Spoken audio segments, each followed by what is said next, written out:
खालसा वाहिगुरु जी की फतेह। जेको गुर ते वेमुख होवै, बिन सतगुर मुक्त ना पावै। इस पावन पौड़ी की असी विचार कर रहे हैं। जिस तरह कि इन्हां पौड़ियां नूं विचारते हुए असी एक गल नूं समझण की कोशिश करते पे हाँ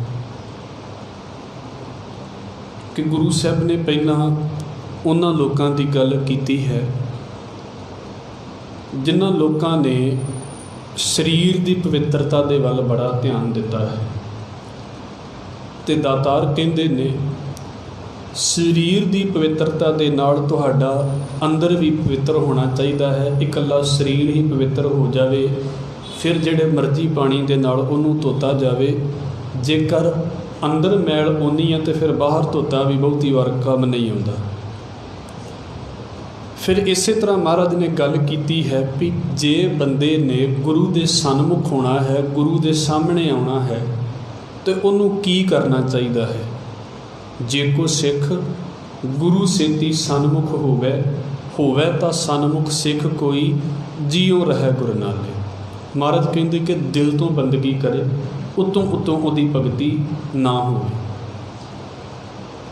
हुण अगला जिहड़ा शब्द है, ये जिहड़ी पौड़ी है, ये वेमुख दे बारे है। देखो गुरमत दे विच ना कुछ नाम वरते गए ने। जो तुसी सहज पाठ करोगे शब्द आवेगा बड़ी बार गुरमुख, गुरसिख, इस तरह साध लफ्ज़ आवेगा, भगत लफ्ज़ आवेगा। फिर तुसी पढ़ते जे उहदे विच तुहानूं मनमुख शब्द भी कई बार पढ़न नूं मिलेगा। कई पंक्तियां दे विच इक्को ही थां दे उत्ते गुरमुख ते मनमुख दोवां दी गल है। जिद्दां सोदर दे विच असीं पढ़दे हां गुरमुख लाधा मनमुख गवाया। तुसी गुरमुख के बारे भी पढ़ोगे गुरु ग्रंथ साहिब महाराज दे विच, ते मनमुख की गल भी पढ़ोगे। और इस तरह तुसी गुरबाणी दे विच सन्मुख के बारे भी पढ़ोगे। सन्मुख कौन है? तो इस पौड़ी दे विच असी बेमुख के बारे पढ़ांगे भी बेमुख कौन है। गुरमुख वो है जिहदा मूँह गुरु दे वल है। सौखे शब्द ये अर्थ ये करते हैं, मतलब जिहदे नाल असी गल करते हैं तो उन्होंने कहते हैं मेरे वल मूँह करके तो मेरी गल सुन। तो जे तो वो सच्चा है तो फिर अखां दे विच अखां पा के गल कर लैंदा है, तो जे वो सच्चा नहीं है तो फिर उहदे कोलों अखां दे विच अखां पैंदियां ही नहीं, जिन्ना मर्जी जोर ला ले। उन्होंने कहा जाता है गुरमुख जिहदा मूँह गुरु दे वल है, भाव कि उहदी गल नूं सुणन दे लई तैयार भी है, उहदे सामने है हर वेले। इनू किते किते तुसी दूसरे पासे कह लोगे सन्मुख, जिहड़ा गुरु दे सामने सन्मुख होया है, गुरु दे सामने होया है। फिर इहदे तो नीवें दर्जे के कुछ बंदे आ जाते हैं जिन्होंने कहा जाता है मनमुख। मनमुख वो ने जिन्हों ने अपने मन नूं मुख रखिया होया है। वेखो गुरमुख तो ये हो गया कि जिन्हें गुरु की गल नूं मनना है, अपनी मर्जी उन्हें छड्ड दित्ती है। असीं इत्थे अजे पहुँचना है, असीं नहीं पहुँचे। असी किते किते गुरु की गल मन लैने हाँ, किते किते अपनियां मर्जियां कर लैने हाँ। जिथे असी अपनी मर्जी करते हैं उत्थे असी हो जाते हाँ मनमुख, तो उत्थे कीती हुई मर्जी साड़ी अखवाउंदी है मनमत। ठीक है, असी बिल्कुल नीवें दर्जे की मनमत नहीं करते, पर किते ना किते ते अपनी मर्जी वरत लेने भी इदां की होवेगा। गुरमुख इदां नहीं करता। पर मनमुख तो भी नीवें दर्जे की एक गल है, उन्होंने क्या गया है बेमुख। स्क्रीन नहीं चलती पई, इस करके थोड़े जे शब्दों को तुसी खुद पकड़न की कोशिश करना, क्योंकि स्क्रीन पर लफ्ज़ लिखे आ जाते हैं, बंदा पढ़ लेंदा है तो समझ ज़्यादा वधिया लग जाती है। गुरमुख ते सन्मुख ये लगभग एको अवस्था के मालक ने, है सारे इंसान ही ने। स्कूल दे विच सारे बच्चे ही पढ़ते हैं, पर कोई नर्सरी दे विच है, कोई 10वीं दे विच है, कोई 12वीं दे विच है। लैवल सारिਆਂ ਦਾ ਵੱਖਰਾ ਵੱਖਰਾ है। इस तरह जिन्ने असीं गुरुद्वारे दे विच जुड़ते हाँ, गुरु घर दे नाल जुड़ते ने, उन्हां दे विचों कई जिहड़े ने वो गुरमुख ने, कई जुड़े ने, मैं अपनी गल विच रख देवां, मनमत भी करन वाले ने, मनमुख भी ने, कई सन्मुख भी ने, पर इत्थों तक भी है जिहदे बारे सतगुरु गुरु ग्रंथ साहिब महाराज की बाणी दे विच अज गल करदे पए ने। हजूर कहंदे कई इदां दे ने जिहड़े बेमुख हो जांदे ने। बेमुख का मतलब की हो गया, तुहानूं सीधा ही पता लग जाएगा, जिन्हें मूँह ही कमा लिया है। ਜਦੋਂ ਤੁਸੀਂ ਆਪਣੇ ਘਰ ਦੇ ਵਿੱਚ ਕਿਸੇ ਨੂੰ ਆਵਾਜ਼ ਮਾਰਦੇ ਪਏ ਜੇ, ਉਹਨੇ ਆਵਾਜ਼ ਸੁਣ ਵੀ ਲਈ ਹੈ, ਪਰ ਸੁਣਨ ਤੋਂ ਬਾਅਦ ਕੰਨ ਘੁੱਟ ਗਿਆ ਕਿ ਮੈਨੂੰ ਸੁਣਿਆ ਹੀ ਨਹੀਂ। ਉਹਦਾ ਕੀ ਇਲਾਜ ਹੈ?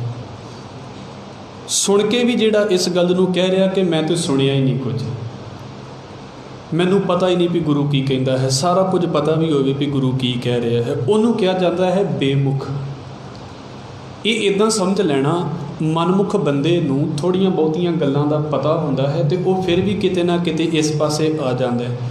ਬੇਮੁਖ ਹੁੰਦਾ ਜਿਹੜਾ ਜਾਣ ਬੁੱਝ ਕੇ ਪਰੇ ਗਿਆ ਹੁੰਦਾ, ਜਾਣ ਬੁੱਝ ਕੇ। ਇਸ ਕਰਕੇ ਇਹ ਉਹ ਬੰਦੇ ਹੁੰਦੇ ਨੇ ਜਿਨ੍ਹਾਂ ਨੇ ਕਦੀ ਕਦੀ ਧਾਰਮਿਕ ਜ਼ਿੰਦਗੀ ਚੰਗੀ ਭਲੀ ਜੀਵੀ ਹੁੰਦੀ ਹੈ, ਜਿਨ੍ਹਾਂ ਦੇ ਬਾਰੇ ਅਕਸਰ ਮੈਂ ਗੱਲ ਕਰਦਾ ਹੁੰਦਾ ਨਾ ਆਪ ਜੀ ਦੇ ਨਾਲ, ਵੀ ਤੁਸੀਂ ਸਮਾਜ ਦੇ ਵਿੱਚ ਵੇਖੋਗੇ ਉਹਨਾਂ ਨੂੰ ਗੁਰਦੁਆਰੇ ਦਾ ਪਤਾ ਵੀ ਹੈ ਵੀ ਸੰਗਤ ਕਰਨੀ ਚਾਹੀਦੀ ਹੈ, ਉਹਨਾਂ ਨੂੰ ਪਤਾ ਵੀ ਹੈ ਵੀ ਨਿਤਨੇਮ ਕਰਨਾ ਚਾਹੀਦਾ ਹੈ, ਪਰ ਜਾਣ ਬੁੱਝ ਕੇ ਨਹੀਂ ਕਰਦੇ। ਕਾਰਨ ਹੁਣ ਬੇਮੁਖ ਹੋ ਚੁੱਕੇ ਨੇ। ਹੁਣ ਉਹ ਦੂਜਿਆਂ ਨੂੰ ਵੀ ਬੇਮੁਖ ਕਰਨ ਦੀਆਂ ਕੋਸ਼ਿਸ਼ਾਂ ਕਰਦੇ ਪਏ ਨੇ ਵੀ ਇਸ ਕੰਮ ਦੇ ਵਿੱਚ ਕੁਝ ਨਹੀਂ ਪਿਆ, ਸੇਵਾ ਕਰਨ ਦੇ ਨਾਲ ਕੁਝ ਨਹੀਂ ਮਿਲਦਾ, ਪਾਠ ਕਰਨ ਦੇ ਨਾਲ ਕੁਝ ਨਹੀਂ ਮਿਲਦਾ। ਆਪ ਬੇਮੁਖ ਹੋ ਚੁੱਕੇ ਨੇ, ਆਪਣਾ ਭਰੋਸਾ ਉਹਨਾਂ ਦਾ ਉੱਡ ਚੁੱਕਾ ਹੈ, ਖਤਮ ਹੋ ਚੁੱਕਾ ਹੈ। ਹੁਣ ਦੂਸਰੇ ਕਿੰਨਿਆਂ ਦਾ ਭਰੋਸਾ ਤੋੜਦੇ ਪਏ ਨੇ। ਮੈਂ ਪਰਸੋਂ ਵੀ ਬੇਨਤੀ ਕੀਤੀ ਸੀ, ਲੱਖਾਂ ਦਲੀਲਾਂ ਤੁਹਾਡੇ ਸਾਹਮਣੇ ਨੇ ਤੁਹਾਨੂੰ ਮਨਮੁਖ ਕਰਨ ਦੀਆਂ ਅਤੇ ਤੁਹਾਨੂੰ ਬੇਮੁਖ ਕਰਨ ਦੀਆਂ। ਲੱਖਾਂ ਦਲੀਲਾਂ ਨੇ। ਤੁਹਾਡੇ ਕੋਲੋਂ 100 ਜਣਾ ਬਹਾਨਾ ਪੁੱਛ ਸਕਦਾ ਕਿ ਤੁਸੀਂ ਪਾਠ ਕੀਤਾ, ਤੁਹਾਨੂੰ ਕੀ ਫਾਇਦਾ ਹੋਇਆ, ਤੁਸੀਂ ਕੀ ਦੱਸ ਦੇਵੋਗੇ ਕਿਸੇ ਨੂੰ? ਲੱਖਾਂ ਦਲੀਲਾਂ ਨੇ ਤੁਹਾਡਾ ਦਿਲ ਤੋੜਨ ਦੇ ਲਈ, ਤੁਹਾਨੂੰ ਗੁਰਦੁਆਰੇ ਆਉਣ ਤੋਂ ਹਟਾਉਣ ਦੇ ਲਈ। ਉਹਨੇ ਸਾਧਨ ਤੁਹਾਨੂੰ ਗੁਰਦੁਆਰੇ ਲੈ ਕੇ ਆਉਣ ਦੇ ਨਹੀਂ ਨੇ ਜਿੰਨੇ ਤੁਹਾਨੂੰ ਗੁਰਦੁਆਰੇ ਤੋਂ ਤੋੜਨ ਦੇ ਨੇ। ਅਤੇ ਜਿਹੜੇ ਬੰਦੇ ਖੁਦ ਬੇਮੁਖ ਹੋ ਚੁੱਕੇ ਨੇ, ਉਹ ਤੁਸੀਂ ਵੇਖੋਗੇ ਕਿ ਉਹ ਆਪ ਤਾਂ ਟੁੱਟੇ ਹੀ ਨੇ, ਹੋਰ ਕਿੰਨਿਆਂ ਨੂੰ ਇਸ ਪਾਸੇ ਤੋਂ ਤੋੜਦੇ ਪਏ ਨੇ ਵੀ ਨਹੀਂ ਇੱਧਰ ਨਹੀਂ ਜਾਣਾ। ਅਤੇ ਮੈਂ ਬੇਨਤੀ ਕਰ ਦੇਵਾਂ, ਅਸੀਂ ਵਿਚਾਰ ਨੂੰ ਸ਼ੁਰੂ ਕਰਾਂਗੇ। ਮਹਾਰਾਜ ਦੇ ਕੋਲੋਂ ਇੱਕ ਗੱਲ ਮੰਗੀਏ ਕਿ ਸੱਚੇ ਪਾਤਸ਼ਾਹ ਇੰਨੀ ਕੁ ਕਿਰਪਾ ਕਰੀ ਕਦੀ ਬੇਮੁਖ ਨਾ ਹੋਈਏ ਤੇਰੇ ਵੱਲੋਂ। ਇਹ ਸਭ ਤੋਂ ਖਤਰਨਾਕ ਚੀਜ਼ ਹੈ। ਸਮਝ ਲਓ ਕਿ ਪਤਾ ਹੋਣ ਦੇ ਬਾਵਜੂਦ ਵੀ ਅਸੀਂ ਫੇਰ ਨਹੀਂ ਇਸ ਪਾਸੇ ਆਉਣਾ ਚਾਹੁੰਦੇ, ਔਰ ਆਉਣਾ ਤੇ ਚਾਹੁਣ ਦੀ ਗੱਲ ਦੂਰ ਹੈ, ਸਗੋਂ ਉਹਨੂੰ ਬੁਰਾ ਬੋਲਦੇ ਪਏ ਨੇ ਲੋਕ। ਜਿਹਨੇ ਇਲਾਜ ਕੀਤਾ ਹੋਵੇ, ਜਿਹਨੇ ਜ਼ਿੰਦਗੀ ਜੀਣ ਦੀ ਗੱਲ ਦੱਸੀ ਹੋਵੇ ਨਾ, ਬੰਦਾ ਉਹਨੂੰ ਹੀ ਬੁਰਾ ਬੋਲਦਾ ਪਿਆ ਹੈ। ਮੈਂ ਆਪਣੀ ਗੱਲ ਕਰਾਂ, ਸਾਰੀ ਜ਼ਿੰਦਗੀ ਗੁਰਦੁਆਰਿਆਂ ਦੇ ਵਿੱਚੋਂ ਖਾਂਦਾ ਰਹਾਂ ਅਤੇ ਬਾਅਦ ਦੇ ਵਿੱਚ ਗੁਰਦੁਆਰਿਆਂ ਨੂੰ ਮਾੜਾ ਕਹਿ ਦੇਵਾਂ, ਇਹਦੇ ਤੋਂ ਵੱਡੀ ਅਕਿਰਤ ਘਣਤਾ ਅਤੇ ਇਹਦੇ ਤੋਂ ਵੱਡੀ ਬੇਮੁਖਤਾਈ ਹੋਰ ਕੋਈ ਨਹੀਂ ਹੁੰਦੀ ਜ਼ਿੰਦਗੀ ਦੇ ਵਿੱਚ। ਤੁਸੀਂ ਵੀ ਇਸ ਸ਼ਬਦ ਨੂੰ ਸਮਝਦੇ ਜੇ ਨਾ ਵੀ ਘਰ ਦੇ ਵਿੱਚ ਅਸੀਂ ਛੋਟੇ ਬੱਚੇ ਨੂੰ ਆਦਤ ਇੱਕ ਪਾ ਦਿੰਦੇ ਹਾਂ ਵੀ ਬੱਚੇ ਦੇ ਕੋਲੋਂ ਕੋਈ ਛੋਟੀ ਜਿਹੀ ਚੀਜ਼ ਲੈ ਲਈਏ ਨਾ, ਤਾਂ ਬੱਚੇ ਨੂੰ ਅੱਗੋਂ ਪਤਾ ਕੀ ਸਿਖਾਉਂਦੇ ਆ ਕਿ ਜੇ ਤੁਹਾਨੂੰ ਕੋਈ ਚੀਜ਼ ਦੇ ਰਿਹਾ ਤਾਂ ਤੁਸੀਂ ਕੀ ਕਹੋ ਕਿ ਉਹਨੂੰ ਥੈਂਕ ਯੂ ਕਹੋ, ਜਾਂ ਉਹਨੂੰ ਕੋਈ ਉਹ ਲਫ਼ਜ਼ ਕਹੋ ਵੀ ਧੰਨਵਾਦ। ਬੱਚੇ ਨੂੰ ਅਸੀਂ ਆਦਤ ਪਾਉਂਦੇ ਹਾਂ। ਸਾਰੀ ਜ਼ਿੰਦਗੀ ਗੁਰੂ ਨਾਨਕ ਦੀ ਬਖਸ਼ਿਸ਼ ਦੇ ਨਾਲ ਅਸੀਂ ਖਾਂਦੇ ਰਹੀਏ ਅਤੇ ਅੰਤ ਦੇ ਵਿੱਚ ਅਸੀਂ ਇਹ ਕਹਿ ਦਈਏ ਬਾਬੇ ਨੇ ਸਾਡੇ ਲਈ ਕੀਤਾ ਹੀ ਕੀ ਹੈ, ਗੁਰੂ ਨਾਨਕ ਨੇ ਸਾਨੂੰ ਦਿੱਤਾ ਹੀ ਕੀ ਹੈ, ਅਤੇ ਮੈਨੂੰ ਮਾਫ਼ ਕਰ ਦਿਓ, ਇਹਦੇ ਤੋਂ ਵੱਡੀ ਬੇਮੁਖਤਾਈ ਹੋਰ ਕੋਈ ਹੈ ਹੀ ਨਹੀਂ ਹੈ। ਅਸੀਂ ਇਹਦੇ ਵਿੱਚ ਪਹਿਲੇ ਨੰਬਰ 'ਤੇ ਆ ਜਾਂਦੇ ਹਾਂ।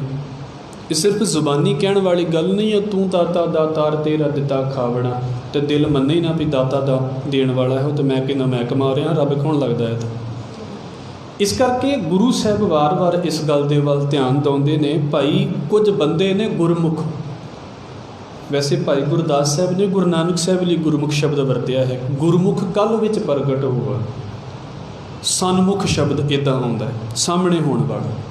ਮਨਮੁਖ ਉਹਦੇ ਤੋਂ ਨੀਵੇਂ ਦਰਜੇ ਦੀ ਗੱਲ ਹੈ, ਬੇਮੁਖ ਉਹਦੇ ਤੋਂ ਵੀ ਬੇਕਾਰ ਗੱਲ ਹੈ। ਸਭ ਤੋਂ ਨੀਵੇਂ ਦਰਜੇ ਦੀ ਗੱਲ ਜੇ ਕਹਿ ਲਈਏ ਵੀ ਗੁਰਮੁਖ ਦੇ ਵਿੱਚ ਬੇਮੁਖ ਕੌਣ ਹੈ?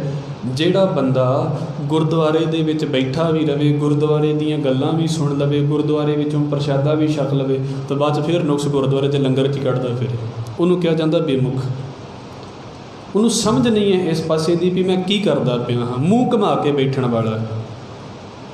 ਆਪਾਂ ਇੱਕ ਇਸ ਪਾਸੇ ਤੋਂ ਗੱਲ ਵੇਖ ਲਈਏ।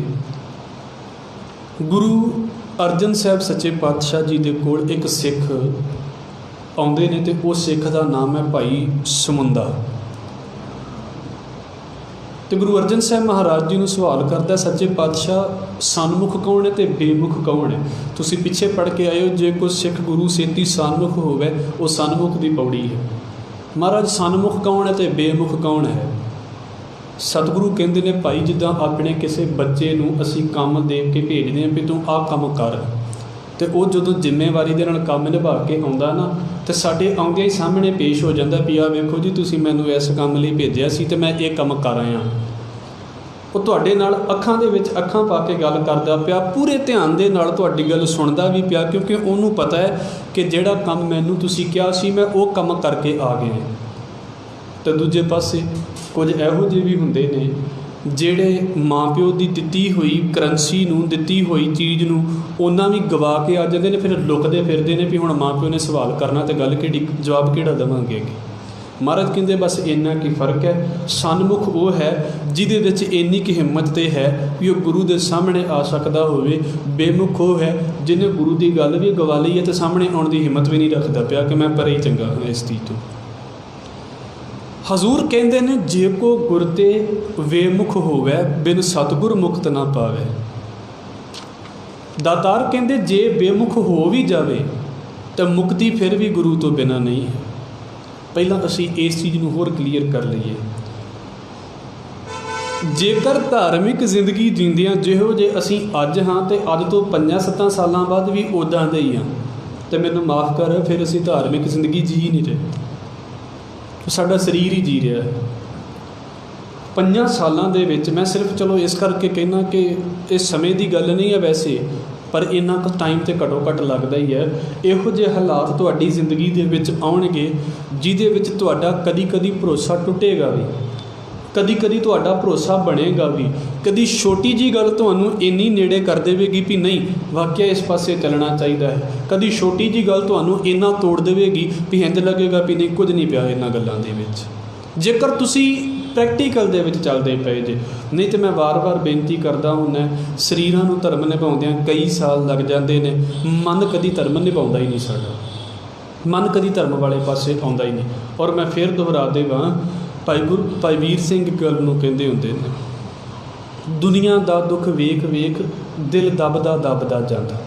ਇਹ ਵੀ ਇੱਕ ਚੀਜ਼ ਹੈ ਤੁਹਾਡੀ ਜ਼ਿੰਦਗੀ ਦੇ ਵਿੱਚ। ਤੁਸੀਂ ਧਾਰਮਿਕ ਜ਼ਿੰਦਗੀ ਜੀ ਰਹੇ ਜੇ ਨਾ, ਅਤੇ ਉਹਦੇ ਵਿੱਚ ਤੁਹਾਨੂੰ ਕਦੀ ਲੱਗੇਗਾ ਵੀ ਅਸੀਂ ਤਾਂ ਬੜੇ ਗੁਰੂ ਦੇ ਨੇੜੇ ਹੋ ਗਏ ਹਾਂ, ਅਸੀਂ ਤਾਂ ਬੜੀ ਉਹਦੀ ਗੱਲ ਮੰਨਦੇ ਪਏ ਹਾਂ।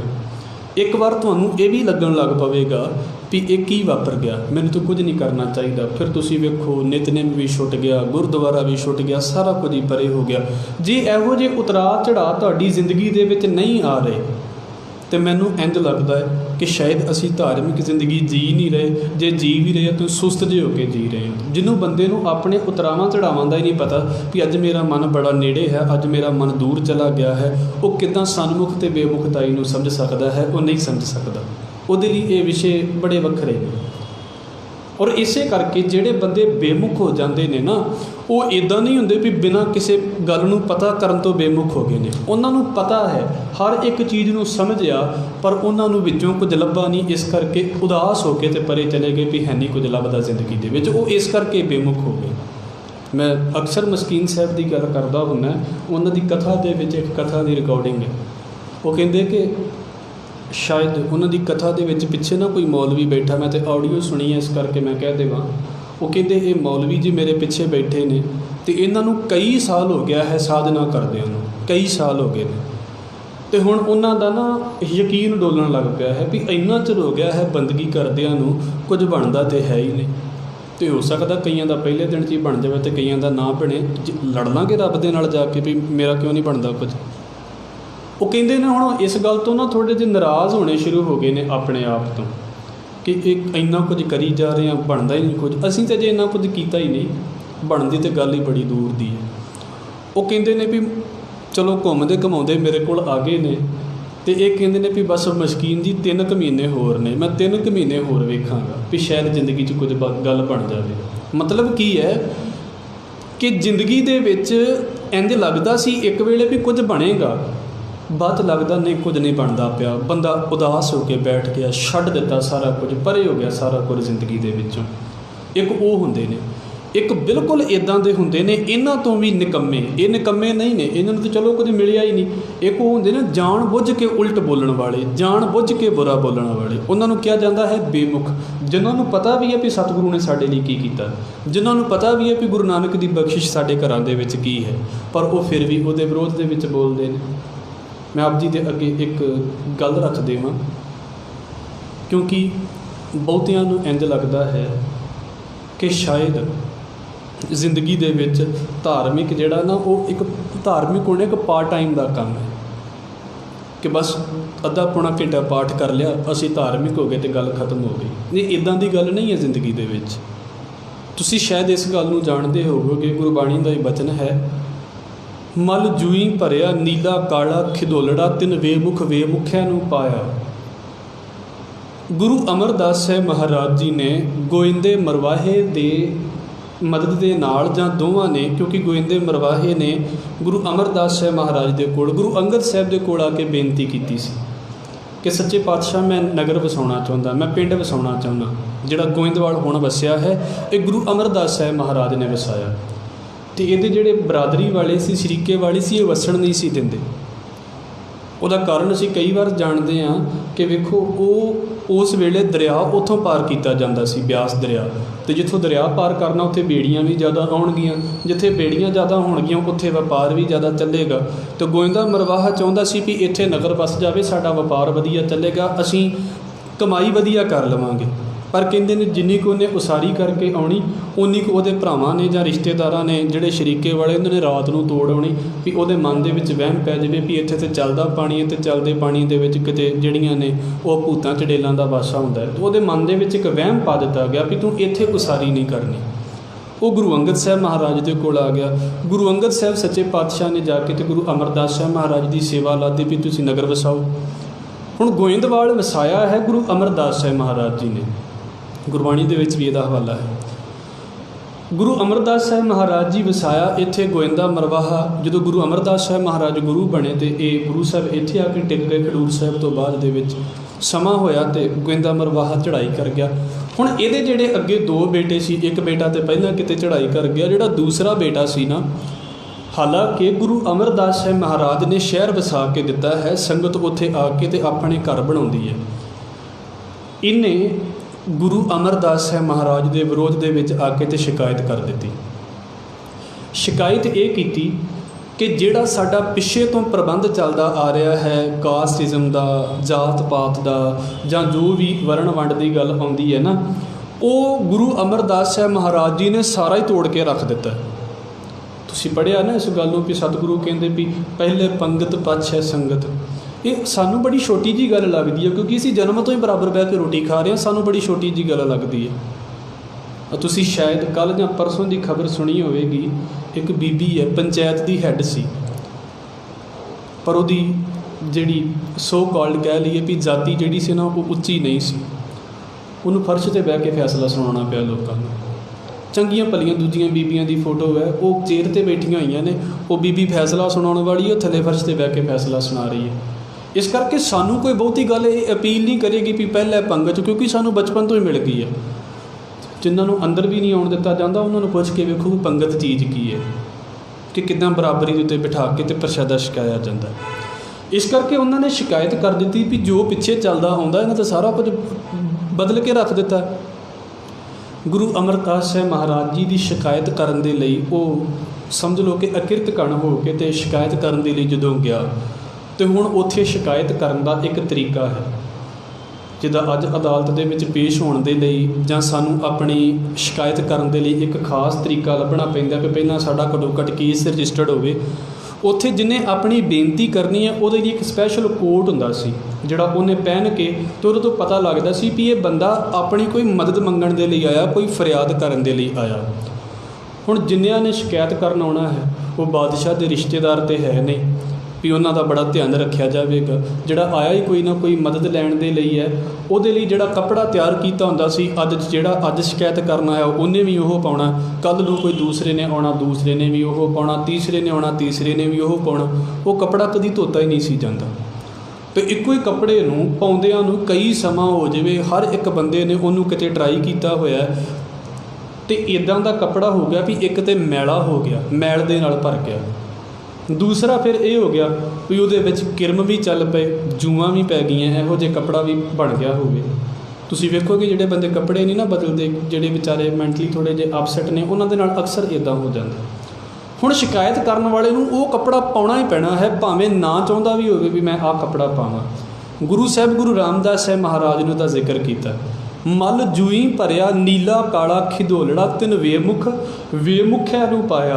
ਆਪ ਤੇ ਉਹਦੇ ਪਿਤਾ ਨੂੰ ਗੁਰੂ ਸਾਹਿਬ ਨੇ ਸ਼ਹਿਰ ਵਸਾ ਕੇ ਦਿੱਤਾ ਹੈ, ਪਰ ਪੁੱਤ ਗਾਂ ਬੇਮੁਖ ਹੋ ਗਿਆ ਹੈ। ਉਹ ਕਹਿੰਦਾ ਹੈ ਕਿ ਗੁਰੂ ਅਮਰਦਾਸ ਸਾਹਿਬ ਮਹਾਰਾਜ ਨੇ ਸਾਡੀ ਪਿਛਲੀ ਚੱਲਦੀ ਆਉਂਦੀ ਵਰਣ ਵਿਵਸਥਾ ਨੂੰ ਖਤਮ ਕਰਕੇ ਰੱਖ ਦਿੱਤਾ ਹੈ। ਮਹਾਰਾਜ ਕਹਿੰਦੇ ਆਪ ਤੇ ਬੇਮੁਖ ਹੋਇਆ ਹੀ ਹੋਇਆ, ਨਾਲ ਆਪਣੇ ਨੌਕਰ ਨੂੰ ਵੀ ਬੇਮੁਖ ਕਰ ਦਿੱਤਾ। ਚਲੋ ਉਹਨੇ ਸ਼ਿਕਾਇਤ ਕਰ ਦਿੱਤੀ। ਸ਼ਿਕਾਇਤ ਤੋਂ ਬਾਅਦ ਗੋਇੰਦਵਾਲ ਦੇ ਵਿੱਚ ਤਹਿਕੀਕਾਤ ਕਰਨ ਵਾਲੇ ਆ ਗਏ। ਸਾਰਾ ਉੱਥੇ ਬੈਠ ਕੇ ਫੈਸਲਾ ਹੋਇਆ ਅਤੇ ਜਿਹੜਾ ਸ਼ਿਕਾਇਤ ਕਰਨ ਵਾਲਾ ਸੀ ਇਹ ਝੂਠਾ ਹੋ ਗਿਆ। ਔਰ ਇਹਦੇ ਨਾਲ ਕੀ ਕੀਤਾ, ਤੁਸੀਂ ਗੁਰੂ ਗ੍ਰੰਥ ਸਾਹਿਬ ਮਹਾਰਾਜ ਦੀ ਬਾਣੀ ਦੇ ਵਿੱਚ ਇਸ ਗੱਲ ਦਾ ਜ਼ਿਕਰ ਪੜ੍ਹੋਗੇ। ਗੌੜੀ ਕੀ ਵਾਰ ਦੇ ਵਿੱਚ ਪਰਿਵਾਰ ਨੇ ਬਾਈਕਾਟ ਕਰ ਦਿੱਤਾ, ਪਰਿਵਾਰ ਦਾ ਬਾਈਕਾਟ ਕਰ ਦਿੱਤਾ ਗਿਆ। ਕਿਉਂ? ਕਿਉਂਕਿ ਸਾਰੇ ਜਾਣੇ ਗੁਰੂ ਅਮਰਦਾਸ ਸਾਹਿਬ ਮਹਾਰਾਜ ਦੇ ਨਾਲ, ਅਤੇ ਉਹ ਕਹਿੰਦੇ ਨੇ ਵੀ ਇਹ ਕਿੱਦਾਂ ਦਾ ਬੰਦਾ ਹੋਵੇ ਜਿਹਨੇ ਖਾਧਾ ਵੀ ਗੁਰੂ ਘਰੋਂ, ਗੁਰੂ ਘਰ ਦੀ ਕਿਰਪਾ ਦੇ ਨਾਲ ਇਸ ਬੰਦੇ ਨੂੰ ਚੌਧਰ ਵੀ ਮਿਲੀ ਹੋਵੇ, ਅਤੇ ਅੱਜ ਇਹ ਬੰਦਾ ਉਸੇ ਗੁਰੂ ਘਰ ਦੇ ਵਿਰੋਧ ਦੇ ਵਿੱਚ ਜਾ ਕੇ ਬੋਲਦਾ ਪਿਆ। ਅੱਜ ਇਹ ਬੰਦਾ ਉਸੇ ਗੁਰੂ ਘਰ ਨੂੰ ਬੁਰਾ ਕਹੀ ਜਾਂਦਾ। ਮਹਾਰਾਜ ਕਹਿੰਦੇ ਨੇ ਕਿ ਫਿਰ ਉੱਥੇ ਕੀ ਹੋਇਆ, ਜਿੰਨੇ ਵੀ ਪਰਿਵਾਰ ਦੇ ਮੈਂਬਰ ਸੀ ਉਹਨਾਂ ਨੇ ਚੁੱਕ ਕੇ ਅਤੇ ਇੱਕੋ ਗੱਲ ਕਹੀ ਵੀ ਤੂੰ ਘਰ ਬਹਿ ਜਾ, ਤੂੰ ਬਾਹਰ ਨਹੀਂ ਨਿਕਲਣਾ, ਤੇਰੇ ਕਰਕੇ ਸਾਡੀ ਵੀ ਬਦਨਾਮੀ ਹੁੰਦੀ ਹੈ। ਮੈਂ ਬੇਨਤੀ ਕਰ ਦੇਵਾਂ, ਧਿਆਨ ਦੇ ਨਾਲ ਸੋਚਿਓ। ਬੜੇ ਸਬਰ ਰੱਖਣ ਵਾਲੀ ਗੱਲ ਹੈ। ਮੈਂ ਕਹਿ ਦੇਵਾਂ ਗੱਲ ਵੱਡੀ ਹੋਵੇਗੀ, ਤੁਸੀਂ ਸਾਰੇ ਮੇਰੇ ਨਾਲੋਂ ਉੱਚੇ ਜੇ। ਗੁਰਦੁਆਰੇ ਵਿੱਚ ਇੱਦਾਂ ਦੇ ਦਿਨ ਵੀ ਆਉਣਗੇ ਜਿੱਦਣ ਤੁਹਾਡੀ ਮਰਜ਼ੀ ਦਾ ਕੁਝ ਵੀ ਨਹੀਂ ਹੋਵੇਗਾ, ਔਰ ਤੁਹਾਨੂੰ ਵੇਖ ਵੇਖ ਕੇ, ਕਿਉਂਕਿ ਅਸੀਂ ਬੜੇ ਉੱਚੇ ਲੈਵਲ 'ਤੇ ਗਏ ਨਹੀਂ ਹੁੰਦੇ, ਗੁੱਸਾ ਵੀ ਆਵੇਗਾ, ਦੁੱਖ ਵੀ ਆਵੇਗਾ। ਹੋ ਸਕਦਾ ਤੁਸੀਂ ਕਿਸੇ ਸਹੀ ਗੱਲ ਤੋਂ ਰੌਲਾ ਪਾਉਂਦੇ ਰਹੋ, ਤੁਹਾਡੀ ਗੱਲ ਮੰਨੀ ਨਾ ਜਾਵੇ, ਪਰ ਇਹਦਾ ਮਤਲਬ ਇਹ ਨਹੀਂ ਹੁੰਦਾ ਕਿ ਅਸੀਂ ਗੁਰਦੁਆਰੇ ਨੂੰ ਮਾੜਾ ਬੋਲਣਾ ਸ਼ੁਰੂ ਕਰ ਦਈਏ। ਮੇਰੇ ਨਾਲ ਕਿਸੇ ਦੀ ਨਾਰਾਜ਼ਗੀ ਹੋ ਸਕਦੀ ਹੈ, ਮੇਰੇ ਨਾਲ ਨਾਰਾਜ਼ਗੀ ਦਾ ਮਤਲਬ ਇਹ ਨਹੀਂ ਵੀ ਗੁਰਦੁਆਰੇ ਨੂੰ ਤੁਸੀਂ ਬੁਰਾ ਬੋਲਣ ਲੱਗ ਪਓ। ਮੈਂ ਗੁਰਦੁਆਰਾ ਨਹੀਂ ਹਾਂ, ਗੁਰਦੁਆਰਾ ਗੁਰੂ ਗ੍ਰੰਥ ਸਾਹਿਬ ਮਹਾਰਾਜ ਹੈ। ਇਸ ਕਰਕੇ ਕੋਈ ਮੇਰੇ ਨਾਲ ਨਾਰਾਜ਼ ਹੋ ਸਕਦਾ ਹੈ, ਸੰਗਤ ਦੇ ਵਿੱਚ ਬੈਠਿਆਂ ਸਾਡੀ ਇੱਕ ਦੂਸਰੇ ਦੇ ਨਾਲ ਕੋਈ ਗੱਲਬਾਤ ਹੋ ਸਕਦੀ ਹੈ, ਪਰ ਇਹਦਾ ਮਤਲਬ ਇਹ ਥੋੜ੍ਹਾ ਵੀ ਮੈਂ ਗੁਰਦੁਆਰੇ ਤੋਂ ਬੇਮੁਖ ਹੋ ਕੇ ਬੈਠ ਜਾਵਾਂ। ਪਰ ਪ੍ਰੋਬਲਮ ਕੀ ਹੈ, ਅੱਜ ਦੀ ਦੁਨੀਆ ਦੇ ਵਿੱਚ ਅਸੀਂ ਗੁਰਦੁਆਰੇ ਨੂੰ ਬੰਦੇ ਸਮਝਦੇ ਹਾਂ, ਆਹ ਬੰਦਿਆਂ ਦਾ ਸਮੂਹ ਸਮਝਦੇ ਹਾਂ ਵੀ ਮੇਰੀ ਤਾਂ ਉਹਦੇ ਨਾਲ ਲੜਾਈ ਹੋਈ ਹੈ, ਉਹ ਮੇਰੀ ਕੰਪਨੀ ਦਾ ਬੰਦਾ ਨਹੀਂ, ਉਹ ਮੇਰੀ ਸੰਗਤ ਦਾ ਬੰਦਾ ਨਹੀਂ, ਇਸ ਕਰਕੇ ਇੱਕ ਆਉਂਦਾ ਹੈ ਦੂਸਰਾ ਗੁਰਦੁਆਰੇ ਵੜਦਾ ਹੀ ਨਹੀਂ। ਫਿਰ ਇਹ ਬੇਮੁਖਤਾਈ ਵਾਲੀ ਗੱਲ ਹੋ ਜਾਂਦੀ ਹੈ ਜ਼ਿੰਦਗੀ ਦੇ ਵਿੱਚ। ਬੜੇ ਸੌਖੇ ਨੇ ਉਹ ਬੰਦੇ ਜਿਨ੍ਹਾਂ ਬੰਦਿਆਂ ਨੇ ਕਿਸੇ ਧੜੇ ਨੂੰ ਆਪਣੀ ਜ਼ਿੰਦਗੀ ਦੇ ਵਿੱਚ ਲੈ ਕੇ ਆਉਣ ਦੀ ਕੋਸ਼ਿਸ਼ ਹੀ ਨਹੀਂ ਕੀਤੀ। ਨਹੀਂ ਤਾਂ ਹੈਰਾਨੀ ਹੋ ਜਾਂਦੀ ਹੈ, ਬੰਦੇ ਗੁਰਦੁਆਰਿਆਂ ਵਿੱਚ ਵੀ ਇਹ ਸੋਚ ਕੇ ਆਉਂਦੇ ਨੇ ਵੀ ਅੱਜ ਉਸ ਪਾਰਟੀ ਦਾ ਬੰਦਾ ਗਿਆ ਹੈ, ਅਸੀਂ ਗੁਰਦੁਆਰੇ ਨਹੀਂ ਜਾਣਾ। ਬੰਗਲਾ ਸਾਹਿਬ ਵੇਖ ਲਓ, ਦਰਬਾਰ ਸਾਹਿਬ ਵੇਖ ਲਓ, ਲਗਭਗ ਇਹੋ ਹੀ ਆ ਹੋਈ ਪਏ ਨੇ। ਉਹਦਾ ਕਾਰਨ ਸਭ ਤੋਂ ਵੱਡਾ ਇਹ ਹੈ, ਬੰਦੇ ਨੇ ਗੁਰਦੁਆਰਾ ਕਿਹਨੂੰ ਸਮਝਿਆ ਹੈ? ਬੰਦਿਆਂ ਨੇ ਗੁਰਦੁਆਰਾ ਸਮਝਿਆ ਹੋਇਆ ਹੈ ਬੰਦਿਆਂ ਨੂੰ, ਬੰਦੇ ਨੇ ਗੁਰੂ ਨੂੰ ਗੁਰਦੁਆਰਾ ਸਮਝਿਆ ਹੀ ਨਹੀਂ। ਇਸ ਕਰਕੇ ਗੁਰਦੁਆਰੇ ਨੂੰ ਬੋਲਣ ਲੱਗਾ ਵੀ ਉਹ ਇੱਦਾਂ ਬੋਲਦਾ ਹੈ ਕਿ ਜਿੱਦਾਂ ਉਹਨੂੰ ਚੇਤਾ ਹੀ ਭੁੱਲ ਗਿਆ ਵੀ ਮੈਂ ਕਿਹੜੀ ਚੀਜ਼ ਦੇ ਬਾਰੇ ਬੋਲਦਾ ਪਿਆ। ਹਰ ਇੱਕ ਚੀਜ਼ ਨੂੰ ਇੰਨੀ ਤਲਖੀ ਦੇ ਨਾਲ, ਇੰਨੇ ਗੁੱਸੇ ਦੇ ਨਾਲ ਬੋਲਣਾ।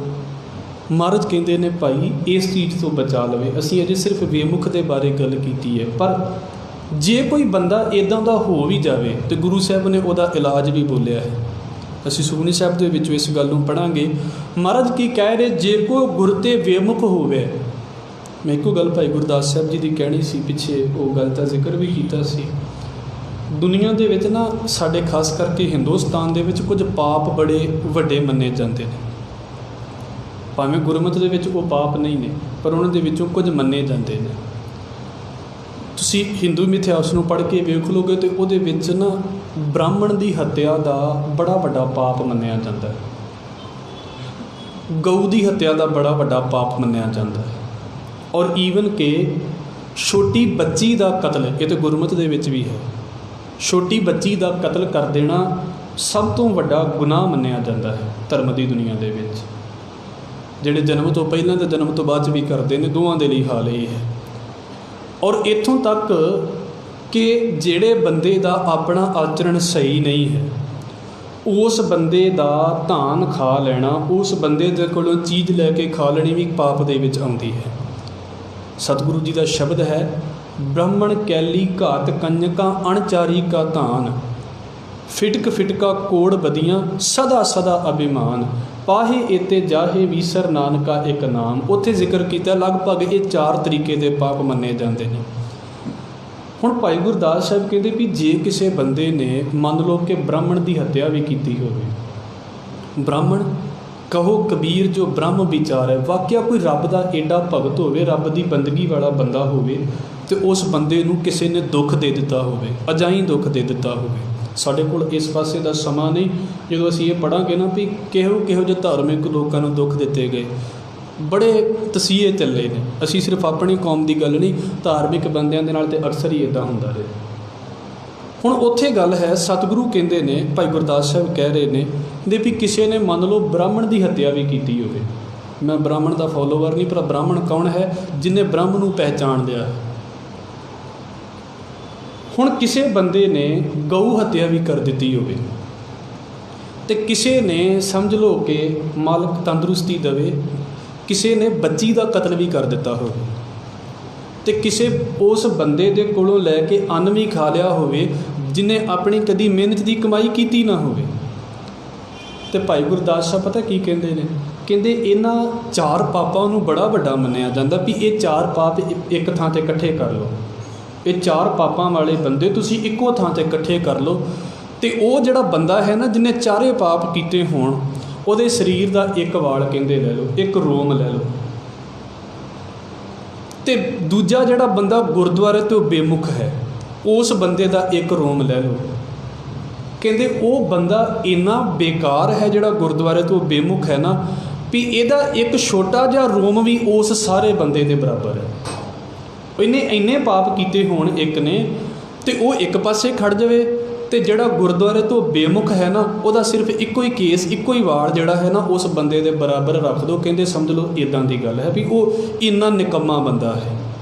ਉਹ ਇੱਥੋਂ ਤੱਕ ਨੀਵੇਂ ਦਰਜੇ ਦੀ ਗੱਲ ਜਿਹੜੀ ਹੈ ਨਾ ਗੁਰਬਾਣੀ ਦੇ ਵਿੱਚ ਉਹਦੇ ਲਈ ਕਹੀ ਗਈ ਹੈ। ਮਤਲਬ ਕੀ ਹੈ ਵੀ ਸਿੱਖਿਆ ਵੀ ਗੁਰੂ ਗ੍ਰੰਥ ਸਾਹਿਬ ਦੇ ਕੋਲੋਂ, ਖਾਧਾ ਵੀ ਗੁਰੂ ਗ੍ਰੰਥ ਸਾਹਿਬ ਦੇ ਕੋਲੋਂ, ਅਤੇ ਬੋਲਦਾ ਵੀ ਗੁਰੂ ਨਾਨਕ ਨੂੰ ਹੀ ਬੁਰਾ ਪਿਆ ਹੈ, ਬੋਲਦਾ ਵੀ ਉਹਨੂੰ ਹੀ ਬੁਰਾ ਪਿਆ ਹੈ।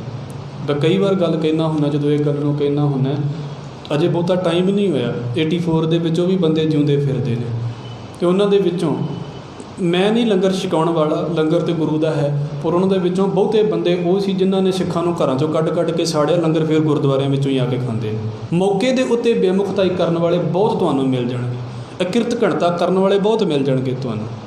ਇਹ ਨਹੀਂ ਵੀ ਸਾਰਿਆਂ ਨੇ ਹੈਲਪ ਨਹੀਂ ਕੀਤੀ, ਕਈਆਂ ਨੇ ਹੈਲਪ ਵੀ ਕੀਤੀ ਹੈ, ਪਰ ਜਿਨ੍ਹਾਂ ਨੇ ਆਪਣਾ ਪਾਸਾ ਵਿਖਾਇਆ ਹੈ ਉਹਨਾਂ ਦੇ ਵਿੱਚੋਂ ਬਹੁਤੇ ਬਾਬੇ ਕਹਿ ਦਿੰਦੇ ਨੇ ਮੈਂ ਇਹਨੂੰ ਵੇਖਦਾ ਹਾਂ, ਇਹਨੇ ਕੀ ਕੀਤਾ ਸੀ 84 ਦੇ ਵਿੱਚ ਲੋਕਾਂ ਦੇ ਨਾਲ, ਇਹਨੇ ਕੀ ਭਾਣਾ ਵਰਤਾਇਆ ਲੋਕਾਂ ਦੇ ਨਾਲ। ਇਸ ਕਰਕੇ ਮਹਾਰਾਜ ਕਹਿੰਦੇ ਨੇ ਬੇਮੁਖ ਵੀ ਨੇ, ਡਿੱਗੇ ਹੋਏ ਨੇ, ਪਰ ਗੁਰਮਤਿ ਦਾ ਇਹ ਫੈਸਲਾ ਤਾਂ ਨਹੀਂ ਵੀ ਕੋਈ ਬੇਮੁਖ ਹੋ ਗਿਆ ਅਤੇ ਉਹਨੂੰ ਤੁਸੀਂ ਆਪਣੇ ਨਾਲ ਹੀ ਨਹੀਂ ਲਾਉਣਾ। ਹੁਣ ਥੋੜ੍ਹਾ ਜਿਹਾ ਵੱਡੇ ਹੋਣ ਦੀ ਅੱਗੇ ਕੋਸ਼ਿਸ਼ ਕਰੀਏ।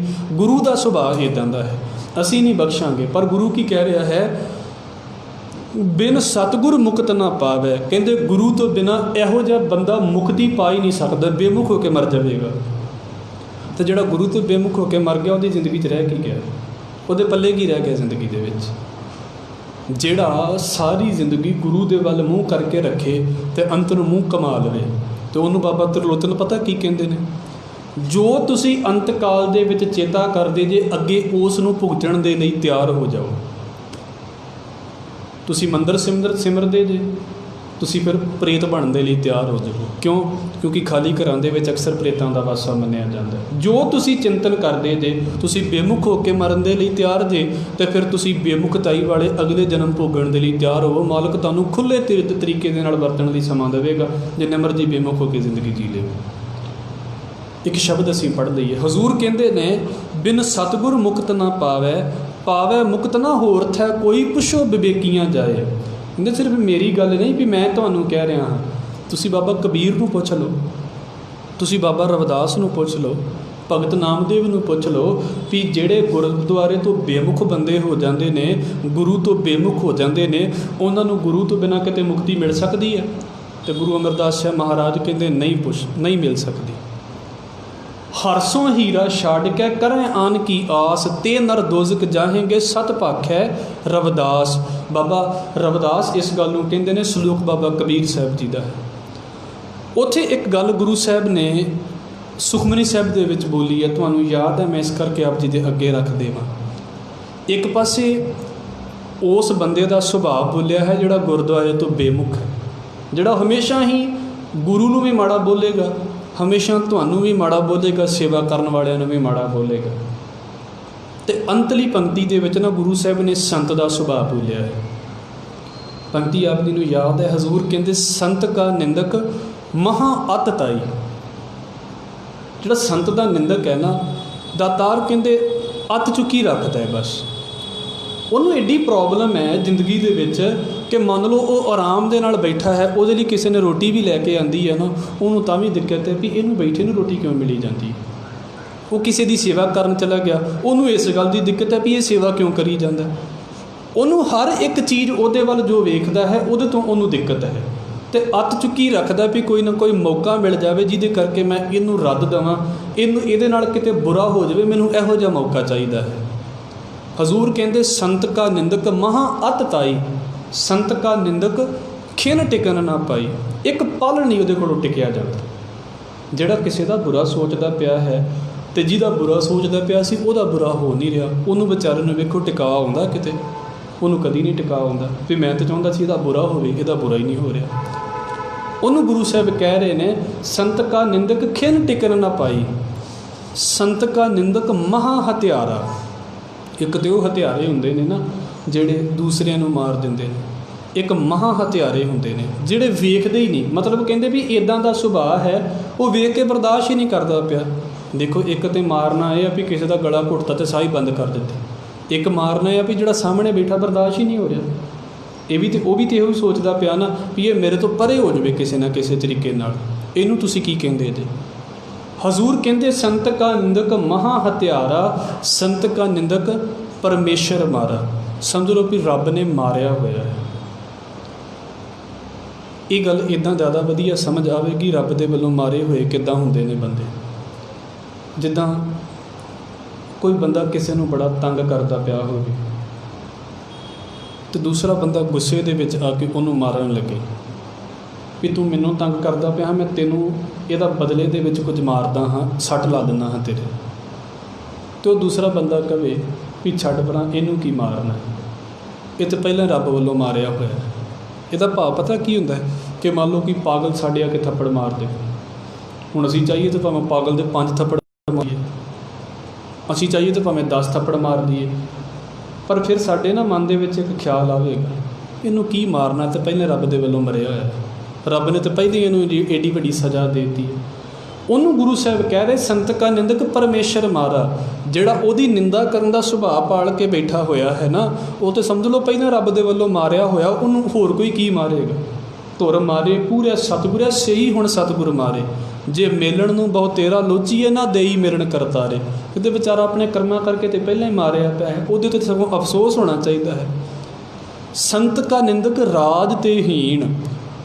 ਉਹਦੇ ਕੋਲ ਸਾਰੀਆਂ ਸਹੂਲਤਾਂ ਹੋਣਗੀਆਂ ਨਾ, ਉਹ ਤਾਂ ਵੀ ਔਖਾ ਹੀ ਹੋਵੇਗਾ, ਕਿਉਂਕਿ ਦੁੱਖ ਉਹਦਾ ਮਨਾ ਰਿਹਾ ਹੈ ਜਿਹਨੂੰ ਕਦੀ ਦੁੱਖ ਆਉਂਦਾ ਹੀ ਨਹੀਂ। ਸੰਤ ਕਾ ਨਿੰਦਕ ਦੁਖੀਆ ਅਰ ਦੀਨ।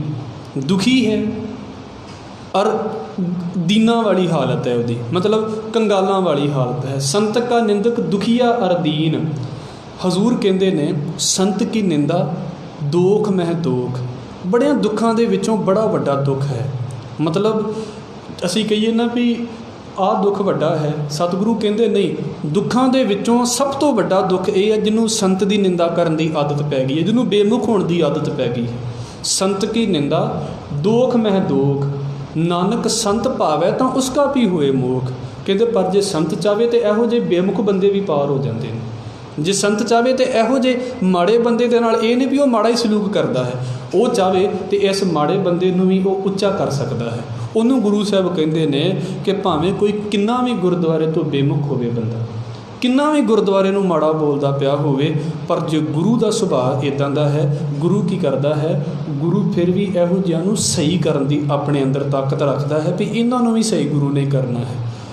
ਜੇ ਕੋ ਗੁਰਦੇ ਵੇਮੁਖ ਹੋਵੇ, ਬਿਨ ਸਤਿਗੁਰ ਮੁਕਤ ਨਾ ਪਾਵੈ, ਪਾਵੈ ਮੁਕਤ ਨਾ ਹੋਰ ਥੈ ਕੋਈ। ਗੁਰੂ ਤੋਂ ਛੱਡ ਕੇ ਕਿਸੇ ਹੋਰ ਥਾਂ 'ਤੇ ਮੁਕਤ ਨਹੀਂ ਹੈ। ਪੁੱਛੋ ਵਿਵੇਕੀਆਂ ਜਾਏ, ਸਿਆਣਿਆਂ ਨੂੰ, ਭਗਤਾਂ ਨੂੰ, ਗੁਰੂ ਸਾਹਿਬਾਨ ਨੂੰ ਇਸ ਗੱਲ ਦੇ ਬਾਰੇ ਪੁੱਛ ਲਵੋ। अनेक जूनी भरम आवे बिन सतगुर मुक्त ना पावे। तो जिथे मर्जी भटक के आ जाए भी मैं गुरु घरों छड्ड के तो फिर मुक्ति पा लवांगा। आ जिन्ने जने नाराज़ होकर छड्ड के गए ने, वेखियो भला कुछ बन गया इन्हां दी जिंदगी दे विच, सगों अगे नालों वध सड़दे पे, अगे नालों वध खुआर होए ने पे ने जिंदगी दे विच। इस करके अनेक जूनी भरम आवे बिन सतगुरु मुक्त ना पाए। सतगुरु तो बिना जिंदगी दे विच मुक्ति नहीं पा सकदा। पर करना की है, फिर मुक्त पाए लाग चरणी, सतगुरु शब्द सुनाए। फिर जदों संगत दे विच आके बैठेगा, किन्ने किते नाराज़ होकर बैठे रहणगे गुरुद्वारे दे नाल। मैं फिर दोहरा देवां, कोई तुहाडे तो नाराज़ होकर गुरुद्वारे आउणा बंद कर देवे, मेरे तो नाराज़ होकर गुरुद्वारे आउणा बंद कर देवे, इहदे नाल तुहानूं की फर्क पवेगा? ਇਹਦੇ ਨਾਲ ਮੈਨੂੰ ਕੀ ਫਰਕ ਪਵੇਗਾ? ਸਾਨੂੰ 5 ਦਿਨ ਗੱਲ ਚੇਤੇ ਰਹੇਗੀ ਵੀ ਫਲਾਣਾ ਬੰਦਾ ਮੇਰੇ ਨਾਲ ਨਾਰਾਜ਼ ਹੋ ਗਿਆ ਸੀ, ਪਰ ਸਾਨੂੰ ਚੇਤਾ ਭੁੱਲ ਜਾਂਦਾ, ਅਸੀਂ ਆਰਾਮ ਨਾਲ ਨੋਰਮਲ ਲਾਈਫ ਜੀਣੀ ਸ਼ੁਰੂ ਕਰ ਦਿੰਦੇ ਹਾਂ। ਉਹ ਭਾਵੇਂ ਉਸ ਗੱਲ ਨੂੰ ਆਪਣੇ ਅੰਦਰ ਵੱਡੀ ਕਰਦਾ ਰਹੇ, ਸਾਲ ਵੱਡੀ ਕਰਦਾ ਰਹੇ, ਕੀ ਮਿਲੇਗਾ ਉਹਨੂੰ ਘਰ ਦੇ ਵਿੱਚ ਬੈਠੇ ਨੂੰ? ਅੰਤ ਤੇ ਫਿਰ ਇੱਥੇ ਹੀ ਆਉਣਾ ਪਵੇਗਾ ਨਾ। ਅਸੀਂ ਰੋਜ਼ ਪੜ੍ਹਦੇ ਪਏ ਹਾਂ, खुआर होए सब मिलेंगे, बच्चे शरण जो होए, बच्चे नूं पढ़ना तो स्कूल दे विच ही आके पैना है। जिन्ना मर्जी टीचर नूं माड़ा बोली जाए, टीचर नूं की फर्क पवेगा इहदे नाल? इलाज तो उस डॉक्टर के कोलों करवाना पैना जिन्हों मर्जी मरीज़ माड़ा बोली जाए। पता है भी खलासी उदों ही होनी जदों डॉक्टर के कोल आके बैठांगे। इस करके दातार कहंदे ने फिर मुक्त पाए, मुक्ति पा तो सकता है इहो जिहा बेमुख, पर कदों? लाग चरणी, चरणा दे नाल जुड़ के, भाव के शब्द नाल जुड़ के सतगुरु शब्द सुनाए। जदों गुरु उन्होंने शब्द सुनाउंदा है, कहे नानक विचार देखो विण सतगुर मुक्त ना पाए। नानक आखदा है, भाव के गुरु अमरदास साहिब महाराज आखदे ने, इस गल नूं सुनो, किहड़ी नूं? सतगुरु तो बिना मुक्ति नहीं। इहदा भाव की है? इहदा भाव सिर्फ इन्ना क है कि बंदे आके ते निकी निकी गल तो नाराज़ हो गए, गुरुद्वारे दे नाल गुरु दे नाल नाराज़ हो गए, फिर रब्बा तू मेरी आ गल नहीं मनी, मैं तेरे कोल आउणा ही नहीं, तो ना आओ। उहदे नाल रब नूं की फर्क पवेगा? कदी तुसीं इस गल नूं सोचो भी मैं कहां जी मैं समुंदर दे लागे जाना बंद कर देवांगा तो की होवेगा? समुंदर नूं, समुंदर तो समुंदर ही रहेगा। ये मैनूं जरूर फर्क पवेगा, मैं अपनियां पंडां किड्डियां वड्डियां करांगी, असीं ते आउणा बंद कर दिता। की फर्क पै गया ਇਹਦੇ ਨਾਲ? ਆਉਣਾ ਬੰਦ ਕਰਨ ਦੇ ਨਾਲ ਬੜੀ ਦੁਨੀਆ ਹੈ। ਤੁਸੀਂ ਸਮਾਜ ਦੇ ਵਿੱਚ ਵੇਖਣੇ ਬੰਦੇ ਲਗਾਤਾਰ ਆਉਂਦੇ ਸੀ, ਅੱਜ ਨਾਰਾਜ਼ ਹੋ ਕੇ ਬੈਠੇ ਨੇ, ਗੁਰਦੁਆਰੇ ਤੋਂ ਵੀ ਬੇਮੁਖ ਹੋ ਕੇ ਬੈਠੇ ਹੋਏ ਨੇ, ਉਹਨਾਂ ਨੂੰ ਗੁਰਦੁਆਰਾ ਵੀ ਨਹੀਂ ਚੰਗਾ ਲੱਗਦਾ ਪਿਆ। ਤੇ ਗੁਰੂ ਸਾਹਿਬ ਕਹਿੰਦੇ ਮੁਕਤੀ ਫਿਰ ਇੱਥੇ ਹੀ ਆ ਕੇ, ਜਿੱਥੇ ਮਰਜ਼ੀ ਭਟਕਾ ਲਓ ਉਹਨਾਂ ਨੂੰ, ਜਿੱਥੇ ਮਰਜ਼ੀ ਚਲੇ ਜਾਣ, ਵਾਪਸ ਇੱਥੇ ਹੀ ਆਉਣਾ ਪਵੇਗਾ। ਸ਼ਬਦ ਫਿਰ ਇੱਥੋਂ ਹੀ ਸੁਣਨਾ ਪਵੇਗਾ, ਤਾਂ ਹੀ ਕਿਸੇ ਪਾਸੇ ਪਾਰ ਉਤਾਰਾ ਹੋਵੇਗਾ। ਨਹੀਂ ਤੇ ਅਨੇਕ ਜੂਨੀ ਭਰਮ ਆਵੇ ਵਿਣ ਸਤਿਗੁਰੂ ਮੁਕਤ ਨਾ ਪਾਏ। ਅਸੀਂ ਪੌੜੀ ਦਾ ਪਾਠ ਕਰਕੇ ਫਿਰ ਸਮਾਪਤੀ ਕਰਾਂਗੇ। ਆਪ ਜੀ ਨੇ ਨਾਲ ਪੌੜੀ ਦਾ ਪਾਠ ਕਰਨ ਦੀ किरपा करनी। मैं फिर बेनती कर देवां, महाराज दे कोलों इस गल दे लई मंगीए कि तेरे रस्ते ते चल सकीए, तेरे रस्ते तो किते इदां दी गल ना होवे भी नाराज़गी मन दे विच बन जावे तो असीं दूर जाके बैठ जाइए। गुरुद्वारे तो नाराज़गी कदी नहीं करनी। मेरे तो नाराज़गी हो सकती है, मैं बोलदा कुछ इहो जिहा बोल जावां, तुहाडे दिल दे उत्ते उहदा भाव कुछ होर निकल जावे, ਤੁਹਾਡੇ मीनिंग कुछ होर तरीके नाल तुहानूं समझ आ जाण। मैं किसी नूं बोलण लगा कोई इन्नी भावना दे नाल आया भी भाई इहदे नाल इदां गल करदे आ, भाई ने अगों बोलिया ही इदां भी दिल ही टुट गया। मेरे नाल कोई नाराज़ हो सकता है, मैं गुरु ग्रंथ साहिब महाराज की हजूरी च कहना तो मैं माफ़ी भी मंगदा। मेरा किसी दे नाल कोई भावना नहीं भी मैं नाराज़ करा, पर फिर भी मेरे नाल नाराज़ हो सकते हैं सारिਆਂ ਨੂੰ सारी गल हो सकता पसंद ना आवे। कथा की गल नहीं, जो मेरा बाकी भी दिन सारा चलता है, हो सकता कईयां नूं ना पसंद आवे, पर वो मेरी गल है, मेरी गल मेरे तक ही रह जाए। तुसी गुरुद्वारे जुड़ते जी, असी संगत हाँ। संगत का मतलब है भी मैं गुरुद्वारे नाल जुड़िया होया हाँ, मैं गुरुद्वारे तो बेमुख नहीं है। चार जाने दे नाल मेरी बनती है, चार जाने नाल नहीं बनती। मैं बंदियां नूं थोड़ा मिलना आउणा, मैं बंदियां नूं मिलना होवे तो बाहर थोड़े मौके ने बंदियां नूं मिलण दे। इस करके गुरुद्वारे दे नाल संबंध अपना रखना कि इस पासे तो असी शब्द किन्ना अपने नाल लैके जांदे हाँ। पौड़ी का पाठ करके फिर असी समाप्ति करांगे जी। आप जी ने नाल पाठ करन दी किरपा करनी। जे को गुर ते बेमुख होवे बिन सतगुर मुक्त ना पावे।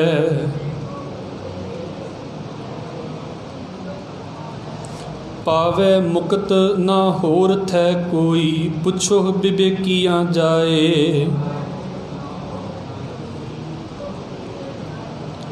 अनेक जूनी भरम आवे बिन सतगुर मुक्त ना पाए।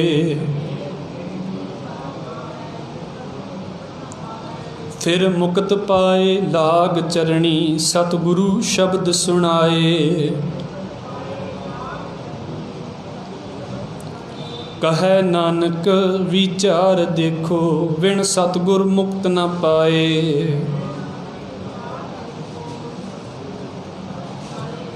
वाहिगुरु जी का खालसा वाहिगुरु जी की फतेह। सतनाम।